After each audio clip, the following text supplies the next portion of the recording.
রাজধানীর যেকোনো ব্যস্ত রাস্তার মোড়ে দাঁড়ালেই দেখা যায় যাত্রীর অপেক্ষায় বসে আছেন বাইক চালক।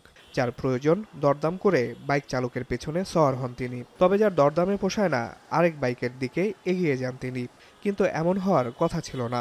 অ্যাপে রাইড শেয়ারিং এর জন্য ডাকলে মোটরসাইকেল হাজির হবে নির্দিষ্ট জায়গায়, সেটাই নিয়ম। কিন্তু সেই নিয়ম এখন আর নেই। অ্যাপের মোটরসাইকেল পরিণত হয়েছে চুক্তির বাহনে। কেসারেন শেকড় থেকে শিখরে। যানজট সহ চলাচলে নানা প্রতিবন্ধকতা শহর ঢাকায় কিছুটা স্বস্তির বার্তা নিয়ে এসেছিল রাইড শেয়ারিং কোম্পানিগুলো। প্রায় বছর দশেক আগে কর্মব্যস্ত শহরে নগরবাসীর যাতায়াত ব্যবস্থাকে নিরাপদ ও স্বস্তিদায়ক করার প্রতিশ্রুতি নিয়ে বাজারে আসে পাঠাও। এরপর একে একে আসে উবার, ওভাই সহ একাধিক প্রতিষ্ঠান। আশা জাগিয়েও অল্প সময়ের মধ্যেই রাইড শেয়ারিং পরিণত হয়েছে ভোগান্তিতে। অতিরিক্ত ভাড়া, ডিজিটাল পেমেন্টে রাজি না হওয়া ও যাত্রী হয়রানি ইস্যুতে চালক, যাত্রী ও প্রতিষ্ঠান দুষছেন একে অপরকে। একটা প্যাসেঞ্জার যদি অ্যাপ ইউজ করে রাইডকে কল দিয়ে একটা রাইডার নিয়ে যায়, তখন সেক্ষেত্রে প্যাসেঞ্জার সেফটি আছে। কিন্তু একটা রাইডারের যদি ক্ষতিগ্রস্ত হয়, তখন কোনো কোম্পানি সেটা কখনো দায়বদ্ধ হয় না। অ্যাপসে অনেক টাইমে লস হয়ে যায়। দেখা যায় এমন জায়গায় আছে, সেখানে গেলে পরে ওইখানে আর ভাড়া হয় না। অ্যাপসে ভাড়া কম, কন্টাকে ভাড়া একটু বেশি। অ্যাপসে আপনি অনেক সময় নেটের গতি স্লো, আর নেটে অনেক সময় তারা ইউজ করতে চায় না, যেতে চায় না। পরস্পর দোষারোপের চক্রে পড়ে যুব কর্মসংস্থানের সম্ভাবনাময় খাত রাইড শেয়ারিং যেন মুখ থুবড়ে পড়েছে।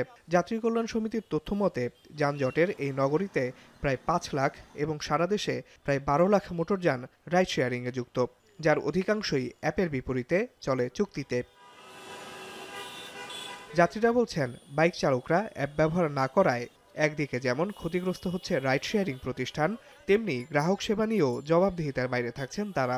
ভাড়া নিয়ে দরদামের সময় কটূক্তি, বেপরোয়াভাবে গাড়ি চালানো এবং ত্রুটিযুক্ত বাইক রাইডে ব্যবহারের প্রবণতার পাশাপাশি বাড়ছে অপরাধও। চুক্তিতে গেলে যেটা সমস্যা কি, ভাড়া নিয়ে অনেক রেশারেশি হয়, বাট অ্যাপসে যত আপনার ফিক্সড একটা ভাড়া থাকে। আমরা যখন অ্যাপসের মাধ্যমে যাই, তখন এনআইডি দিয়ে ভেরিফাইড করা থাকে, একটা রিস্ক ফ্রি থাকে এবং আগে থেকে আমাদের যে ভাড়াটা এটা ফিক্সড থাকে। কল আসতেছে না বিথাই কন্টাকে যাইতেছে, কিন্তু এটা তো রিস্ক, আর অ্যাপসে কোনো রিস্ক নাই। অ্যাপ ভিত্তিক যানবাহন শৃঙ্খলার মধ্যে আনতে 2017 সালে আইন হলেও বাস্তবায়ন হয়নি। গণপরিবহন বিশেষজ্ঞদের মতে এই খাতে এখনও ব্যাপক সম্ভাবনা রয়েছে। যারা এই রাইড শেয়ারের অনুমোদন দিয়েছেন, অনুমোদনটা পর্যন্তই তারা দায়িত্বটা পালন করেছেন, কিন্তু অভিভাবক হিসাবে তার সাথে চুক্তিবদ্ধ অবস্থায় যে শর্তগুলি আছে, সেবার যেই মানদণ্ডগুলি তাকে বলা হয়েছে, সেটা দেখার জন্য যেই রেগুলেটরি বডির ওভারসাইটটা থাকার কথা নাই। নানা সমস্যায় জর্জরিত এই খাত সবচেয়ে বড় ধাক্কা খায় করোনা মহামারীর সময়, যার প্রভাব কাটেনি এখনও। বর্তমানে ওভাই, পিকমি ও সহজসহ 15টি নিবন্ধিত রাইড শেয়ারিং প্রতিষ্ঠান রয়েছে দেশে। এর মধ্যে অনেকে লাইসেন্স নিয়েও অবস্থা বিবেচনায় কার্যক্রম শুরু করেননি, আর বাকি প্রতিষ্ঠানগুলো বন্ধ হয়েছে লোকসানে। ফলে টিকে আছে মাত্র 2 থেকে 3টি প্রতিষ্ঠান। যখন থেকে রাইড শেয়ারিং সেবাটি অ্যাপস থেকে চুক্তিতে চলছে, তখন থেকে ভালো নেই যাত্রী, চালক, প্রতিষ্ঠান কেউই।